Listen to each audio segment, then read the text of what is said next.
السلام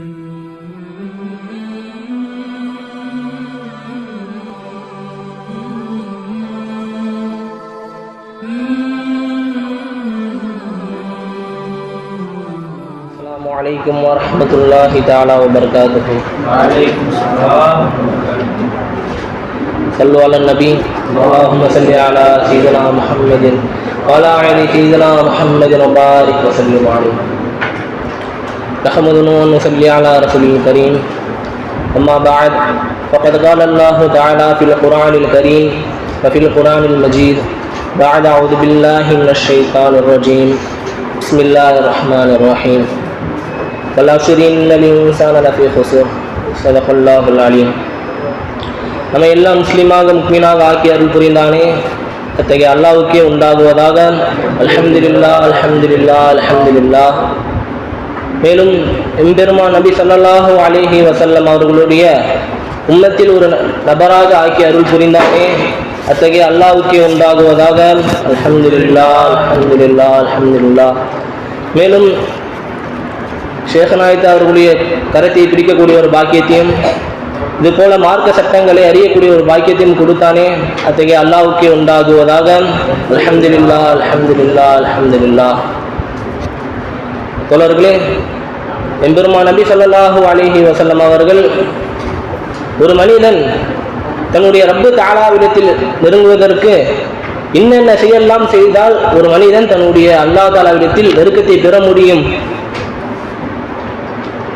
அல்லாஹ் தஆலாவுடைய பொருத்தத்தை இந்த துனியாவில் தேட முடியும் என்று எம்பெருமான் நபி ஸல்லல்லாஹு அலைஹி வஸல்லம் அவர்கள் பல இபாதத்துகளை இந்த நமக்கு கூறி இருக்கிறார்கள். மேலும் எந்தெந்த செயலின் மூலியமாக ஒரு மனிதன் தன்னுடைய ரப்பு தஆலாவை விட்டும் தூரமாகுகிறான் என்ற ஒரு சில தீய காரியங்களையும் நபி ஸல்லல்லாஹு அலைஹி வஸல்லம் அவர்கள் நமக்கு சுட்டி காட்டி இருக்கிறார்கள். ஒரு மனிதன் தன்னுடைய வாழ்நாளில் அல்லாஹ் தஆலாவுடைய பொருத்தத்தை தேடுவதற்காக வேண்டி பல இபாதத்துகளை செய்கிறான். உதாரணமாக ஜகாத்து கொடுக்கிறாரு, 5 வேளை தொழுகிறார். மேலும் அல்லாஹ்வுக்கு என்னென்னலாம் பிடிக்குமோ அந்த அமல்களை அனைத்தும் செய்தாலும் அவர் செய்யக்கூடிய சில அமலின் காரணமாக அல்லாஹ் தஆலாவிடத்தில் இருந்து அவர் தூரமாகி விடுவார். உதாரணமாக நண்பர்களே, ஒரு முஸ்லிமான ஒரு நபர் தன்னுடைய தொழுவை அசர் தொழுவதற்காக வேண்டி பள்ளிவாசல் செல்கிறார். எப்படி தொழுவ வேண்டுமோ, எப்படி ஒழு செய்ய வேண்டுமோ அந்த அழகிய முறையில் செய்துவிட்டு அல்லாஹ் தஆலாவிடத்தில் முழுமையாக தன்னுடைய கல்வியை ஒப்படைத்தவாறு தொழுகிறார். தொழுது விட்டு தன்னுடைய வீட்டுக்கு திரும்பும் சமயத்தில் தன்னுடைய சகோதரன் ஒருவனை சந்திக்கிறார் எங்க தெரு வீதியில. இப்ப பார்த்தோன்னே அவர் சிந்தனை என்ன இருக்கும், நம்ம எப்படி போய் அசர் தொழுதுருவோம்ட்டு இருப்பார். ஏன் அல்லாஹ் மறந்துட்டு துனியாவின் பக்கம் தன்னுடைய சிந்தையை நோக்கி சென்று கொண்டே இருக்கிறார் என்பதாக இவருக்கு கல்வியை எண்ணினார் என்று சொன்னார். இவர் செய்த அமல்கள் அனைத்தும் என்னவாகிவிடும், அனைத்தும் வீணானதாக ஆகிவிடுகிறது. ஏன் தோழர்களே, ஏன்னால் தன்னுடைய நண்பரை இவர் மட்டமாக பார்த்து விட்டார், ஒரு மட்டமான ஒரு கண்ணோட்டத்தில் பார்த்து விட்டார். இதன் காரணமாக என்ன ஆகிவிடும், இவருடைய அமல் தூரமானதாக, அல்லாஹ் தஆலாவிடத்தில் தூரமானவராக இந்த அமல்களும் வீணாகிவிடும். இந்த அமலின் செய்தலின் காரணமாக அல்லாஹ் தஆலா என்ன பண்ணிடுவான், அந்த நபரை தன்னுடைய ரஹ்மத்தை விட்டும் தூரமாக்கி விடுவான். தோழர்களே, இது போல நாம் செய்யக்கூடிய சிறிய சிறிய விஷயத்தின் காரணமாக நம்முடைய பாவங்கள், நம்முடைய நன்மைகள் அனைத்தும் அழிக்கப்பட்டு கொண்டே இருக்கிறது. நம்ம தொழுவது நம்ம கண்ணுக்கு தெரியும், நம்ம சதக்கா செய்வது போல் தெரியும். ஆனால் நாம் அறியாத சில பாவத்தின் காரணமாக என்ன ஆகிவிடும், நம்ம செய்யக்கூடிய சில தவறின் காரணமாக அந்த நன்மைகள் அனைத்தும் அழிக்கப்பட்டு கொண்டே இருக்கிறது. எவ்வாறு என்று கேட்டால் நண்பர்களே, ஹதீஸ்களிலே வருகிறது ஒரு நபர் ஒரு விஷயத்தை உங்களிடத்தில் பேசிவிட்டு செல்கிறார். தன்னுடைய வீட்டு கஷ்டமா இருக்கிற ஏதோ ஒரு விஷயத்தை உங்களிடத்தில் பேசிவிட்டு செல்கிறார். பிறகு அந்த விஷயத்தை நீங்கள் வெளிப்படுத்தினால் என்னாகிடும், உங்களுடைய ஈமான் போகிவிடும், உங்களுடைய ஈமான் முழுமையாக போகிவிடும் என்று நபி ஸல்லல்லாஹு அலைஹி வஸல்லம் அவர்கள் சில ஹதீஸ்களை கூறியிருக்கிறார்கள். ஜாபிர் இப்னு அப்துல்லாஹ் ரலியல்லாஹு தஆலா அவர்களை தொட்டு அறிவிக்கப்படுகிறது. கால ரசூலுல்லாஹி ஸல்லல்லாஹு அலைஹி வஸல்லம், ரசூல் ஸல்லல்லாஹு அலைஹி வஸல்லம் அவர்கள் கூறுவதாக கூறுகிறார்கள், இதா ஹத்தஸ ரஜுல ஹதீஸன், ஒரு மனிதன் ஒரு விஷயத்தை உங்களிடத்தில் பேசுகிறான். என்ன, தன் வீட்டு கஷ்டமா இருக்கட்டும், அவருக்கும் மனைவிக்கு மத்தியில் ஏற்பட்ட ஏதோ ஒரு விஷயத்தை, அது மட்டுமல்லாமல் தன் சகோதரனிடத்தில் ஏதோ ஒரு விஷயத்தை உங்களிடத்தில் பேசிவிட்டு பேசுகிறார். பிறகு சும்மா இல்தஃபத பிறகு தன்னுடைய வீட்டுக்கு சென்று விட்டார் அந்த நபர். பையன் அமானத்தும் என்னது அவர் பேசிவிட்டு சென்றார் பார்த்து அந்த விஷயம் அது உங்களுக்கு அமானிதமாக இருக்கிறது. அது இப்ப நீங்க வெளியே போய் சொல்றீங்க என்று சொன்னால் நீங்கள் அமானிதத்தை பாதுகாப்பு அவனுக்கு மோசடி செய்து விட்டீர்கள். இதன் அடிப்படையில் அவனோட அமானிதத்தை உங்களிடத்தில் கொடுத்தால் அந்த அமானிதத்தை எவ்வாறு பேண வேணுமோ அவ்வாறு பேணாதவர்களாக நீங்கள் ஆகிவிட்டீர்கள். நண்பர்களே, மேலும் ஒரு ஹதீஸில் வருகிறது, அனஸ் ரலியல்லாஹு தஆலா அவர்கள் அறிவிக்கிறார்கள், ஒரு நபர் லா ஈமான லீமன் லா அமானத, யாருக்கு அமானிதத்தை பேணும் தன்மை இல்லையோ அவருக்கு ஈமான் இல்லை என்பதாக நபி ஸல்லல்லாஹு அலைஹி வஸல்லம் ஒரு ஹதீஸிலே கூறியிருக்கிறார்கள். இதன் அடிப்படையில் பார்த்தால் ஒரு மனிதன் தன்னுடைய ஈமானை இழந்து விட்டான். ஏன், என்ன காரணம்? தன்னுடைய ஒரு அமானிதத்தை கொடுத்த ஒரு பொருள் அவர் பேசிவிட்ட சென்ற விஷயங்களை வெளியூர்களிடத்தில் வெளிப்படுத்தி விட்டான். இதன் காரணமாக என்ன ஆகிவிட்டது? அந்த நபர் தன்னுடைய தொழுகை தன்னுடைய இபாதத்துகள் அனைத்தையும் விட்டு விட்டார். ஏன், ஈமானே அவர் இடத்தில் போயிடுச்சுன்னு சொல்லிட்டு நபி ஸல்லல்லாஹு அலைஹி வஸல்லம் ஹதீஸில் கூறுகிறார். நண்பர்களே, இவ்வாறு நம்ம பல இபாதத்துகளே ஒரு பக்கம் செய்து கொண்டு இருந்தாலும் நாம் சிறிய சிறிய தவறுகளால் நம்ம இபாதத்துகளை இழந்து விடுகிறோம். அதை சுட்டி காட்டும் விதமாக நபி ஸல்லல்லாஹு அலைஹி வஸல்லம் இந்த துன்யாவில் யாரும் வாழாத வாழ்க்கையை வாழ்ந்து காட்டினார்கள். தோழர்களே, எம்பெருமான் நபி ஸல்லல்லாஹு அலைஹி வஸல்லம் அவர்களிடத்தில் ஒரு பழக்கம் இருந்தது. இன்றைய சமுதாயத்தில் வாழக்கூடிய மக்களிடத்தில் தலைவர்களிடத்தில் இல்லாத ஒரு பழக்கம்.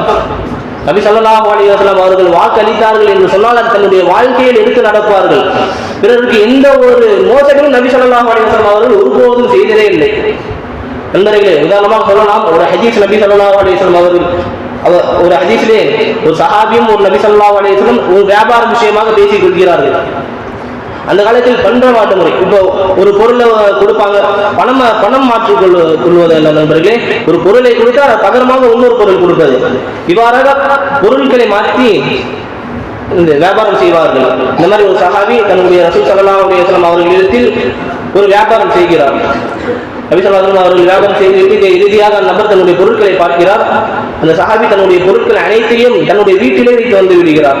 என்ன செய்வது என்று தெரியாமல் என் பெருமாள் நபி ஸல்லல்லாஹு அலைஹி வஸல்லம் அவர்கள் இந்த விஷயத்தை கூறுகிறார், யா ரசூலுல்லாஹ், கொஞ்சம் காத்திருங்க, இதே இடத்துல இருங்க, நான் இன்று சென்று என்னுடைய பொருட்களை எடுத்து உங்களிடத்தில் வருகிறேன் என்று சொல்லி அந்த நபர் தன்னுடைய வீட்டுக்கு சென்று விடுகிறார். நபி ஸல்லல்லாஹு அலைஹி வஸல்லம் அவர்கள் சரி நான் அங்கேயே இருக்க அப்படின்னு சொல்லி வாக்கு கொடுத்துட்றாங்க. அந்த நபரும் தன்னுடைய வீட்டுக்கு செல்கிறார். வீட்டுக்கு சென்ற பின் நண்பர்களை வேற ஒரு வேலையில் ஈடுபட்டதன் காரணமாக நபி ஸல்லல்லாஹு அலைஹி வஸல்லம் அவர்கள் அங்கே காக்க வைத்ததே இந்த நபர் மறந்து விடுகிறார். பிறகு 1 மணி நேரம் ஆகுது, நபி ஸல்லல்லாஹு அலைஹி வஸல்லம் காத்து இருக்காங்க, 1 மணி நேரம் ஆகுது, 2 மணி நேரம், இவ்வாறாக நேரம் கடந்து இறுதியாக 1 நாள் ஆகிவிட்டது. இன்னும் சொல்ல போனா 2 நாள் ஆகிவிட்டது. இறுதியாக அந்த நபருக்கு 3வது நாளாக ஞாபகம் வருகிறது, ஆஹா ரசூல் ஸல்லல்லாஹு அலைஹி வஸல்லம் இங்கே காக்க வைத்து வந்தமே அப்படின்னு சொல்லிட்டு அந்த நபருக்கு அப்பதான் ஞாபகம் வருது. என்ன செய்வது என்று தெரியாமல் அந்த நபர் தன்னுடைய பொருட்களை அனைத்தும் எடுத்துக்கொண்டு எம்பெருமான் நபி ஸல்லல்லாஹு அலைஹி வஸல்லம் இந்த இடத்தில் அந்த நபரை விட்டு வந்தாரோ அந்த இடத்திற்கு இந்த நபர் செல்கிறார். இந்த சஹாபி போறாங்க, தன்னுடைய பொருட்களை எடுத்து அந்த இடத்துல பார்க்குறாங்க. எம்பெருமான் நபி ஸல்லல்லாஹு அலைஹி வஸல்லம் இந்த நிலையில் அந்த சஹாபி தன்னை விட்டு சென்றார்களோ அதே நிலையில எம்பெருமான் நபி ஸல்லல்லாஹு அலைஹி வஸல்லம் அவர்கள் அதே இடத்துல இருக்காங்க. எத்தனை நாளா? 3 நாளா இருக்காங்க தோழர்களே. இந்த சஹாபி பார்த்தோன்னே சரி ரசூல் ஸல்லல்லாஹு அலைஹி வஸல்லம் திட்டுவாங்கன்னு சொல்லிட்டு கிட்ட போறாங்க. ஆனா நபி ஸல்லல்லாஹு அலைஹி வஸல்லம் ஒண்ணுமே சொல்லலை. என்னதிமா கூறினார் நண்பர்களே, யா ஃபதன், என்னது ஒரு நபரே என் மீது நீ திட்டமாக ஒரு சிரமத்தை ஏற்படுத்தி விட்டாய். திட்டல என்ன சொல்றாங்க, ஒரு சங்கட்டமா நம்ம சொல்லுவோம்ல, அதெல்லாம் ஒரு மனுஷன் நம்மளை வருத்தப்படுத்திட்டா என்ன சொல்லுவோம், நம்ம கஷ்டப்படுத்திட்டப்பா அப்படின்னு சொல்லிட்டு ஒரு சங்கட்டமா சொல்லுவோம்ல, அந்த மாதிரி சொல்றாங்க. என்னது, எனவே என் மீது நீ திட்டமாக சிரமத்தை கொடுத்து விட்டாய் என்று நபி ஸல்லல்லாஹு அலைஹி வஸல்லம் அவர்கள் எவ்வாறு கூறி காமிக்கிறார்கள். ஒரு சங்கட்டமான ஒரு முறையில சொல்றாங்க. 3 நாளா நான் உங்களுக்கு காத்து இருக்கேன் இங்க, நீ வருவேன் என்று நினைத்து, ஆனால் நீ என்னை மறந்து விட்டாய் என்று ஒரு சங்கத்துல நம்ம ஒரு கவலையில கூறுவோமே, அதே போல் நபி ஸல்லல்லாஹு அலைஹி வஸல்லம் அவர்கள் இந்த இடத்துல கூறி காமிக்கிறார்கள். மேலும் தோழர்களே, ஹதீஸ்களில் வருகிறது, பெருமாள் நபி ஸல்லல்லாஹு அலைஹி வஸல்லம் அவர்கள் கூறுகிறார்கள், ஒரு 3 விஷயங்கள் ஒரு நபரிடத்தில் இருந்தால் அந்த நபர் முழுமையாக முனாஃபிக் ஆகி விடுகிறான் என்று நபி ஸல்லல்லாஹு அலைஹி வஸல்லம் சில ஹதீஸ்களிலே கூறுகிறார்கள். ஒரு நபரிடத்தில் இந்த 3 விஷயங்களில் இருந்து ஒரு விஷயம் இருக்கிறது என்று சொன்னால் அந்த நபரிடத்தில் 33% முனாஃபிக் தனம் இருப்பதாக அர்த்தம். மேலும் ஒரு நபரிடத்தில் இந்த 3 விஷயங்களில் இருந்து ஒரு விஷயம் இருப்பது என்று சொன்னால் அந்த நபரிடத்தில் 66% முனாஃபிக் தன்னை இருப்பதாக அர்த்தம். ஒரு மனிதனிடத்தில் பரிபூர்ணமான முறையில் இந்த மூன்று விஷயங்களும் இருந்தது என்று சொன்னால் அந்த நபரிடத்தில் பரிபூர்ணமாக முனாஃபிக் என்பதாக நபி ஸல்லல்லாஹு அலைஹி வஸல்லம் அவர்கள் ஹதீஸ்களை கூறுகிறார்கள். நண்பர்களே, இந்த ஹதீஸ் நபி ஸல்லல்லாஹு அலைஹி வஸல்லம் அவர்கள் கூறுகிறார்கள், இதா ஹத்தஸ கதிப. ஒரு நபர் அந்த மூன்று விஷயம் என்ன பார்த்தா, இதா ஹத்தஸ கதிப. ஒரு மனிதன் பொய்யை பேசினால், ஒரு மனிதன் பேசினால் அவன் வாயிலிருந்து பொய் தான் வெளியாகும். இந்த தன்மை யாருக்கு இருக்கிறதோ, எந்த நபருக்கு இருக்கிறதோ என்னாவ முனாஃபிக் என்பதாக நபி ஸல்லல்லாஹு அலைஹி வஸல்லம் ஒரு ஹதீஸிலே கூறுகிறார்கள். நண்பர்களே, நம்ம தற்போது காலத்தில் வாழக்கூடிய மக்களிடத்தில் இந்த பொய் தான் எப்படி சொல்றது மிகவும் இலகுவான ஒரு பாவமாக இருக்கிறது. உதாரணமாக சில நபர்கள் தெரியும், நம்ம வீட்டுக்கு சென்றால் அம்மா என்ன சொல்லுவாங்க, தம்பி கொஞ்சம் கடை வரைக்கும் போயிட்டு வாங்கப்பா அப்படின்னு சொல்லிட்டு அம்மா எதனா சொல்லுவாங்க. நம்ம என்ன சொல்லுவோம், உடனே என்ன சிந்தனை வரும், அம்மா கை வலிக்குது கால் வலிக்குது, ஆனா நமக்கு அந்த வலி இருக்குமா, அந்த வலி நமக்கு இருக்குமா? அதுக்கு மாற்றம் என்னது, ஒரு வலிய இல்லாத ஒரு வலிய சொல்ற பொய் சொல்றது. இது பொய் சொல்ற விதமாக என்ன சொல்றோம், நம்ம கால் வலி கை வலிக்குது அப்படின்னு சொல்லிட்டு தப்பிப்பதற்காக வேண்டி நம்ம சொல்லிக் கொண்டு இருக்கக்கூடிய பொய்யாக இருக்கிறது தோழர்களே. இதுதான் என்ன காரணம், ஒரு முனாஃபிக்குடைய அடையாளம் என்று நபி ஸல்லல்லாஹு அலைஹி வஸல்லம் அவர்கள் கூறுகிறார்கள். மேலும் இந்த பொய்யை பற்றி நபி ஸல்லல்லாஹு அலைஹி வஸல்லம் அவர்கள் மிகவும் கண்டிப்பாக கூறுகிறார்கள். ஒரு முக்மீனான ஒரு நபரிடத்தில் பெரும் பெரும் பாவங்கள் நிகழ்ந்துவிடும். உதாரணமாக சொல்லப்போனால் தினா செய்யக்கூடிய வாய்ப்பு நிகழ்ந்துவிடும்.